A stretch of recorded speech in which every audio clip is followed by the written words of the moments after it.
अस्सलाम वालेकुम दोस्तों, उम्मीद है आप सब खैरियत से होंगे और एज़ यूजुअल मैं आप लोगों को वेलकम करता हूं अपने चैनल टेक्नोलॉजी मॉब पर, जहां पर मैं रोज़ाना की बेसिस पर आप लोगों के साथ ऐप्स शेयर करता रहता हूं।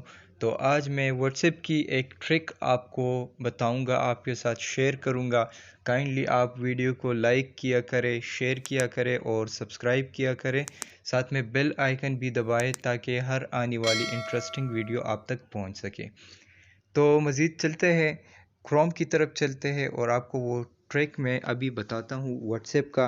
फॉर एग्ज़ाम्पल, आप किसी को कोई भी इमेज आप सेंड करना चाहते हो, यहाँ से गूगल से किधर से भी आप इमेज को सेंड करना चाहते हो, तो सिंपली उस पर लॉन्ग प्रेस करके कॉपी इमेज पर क्लिक करें और जाए वापस व्हाट्सएप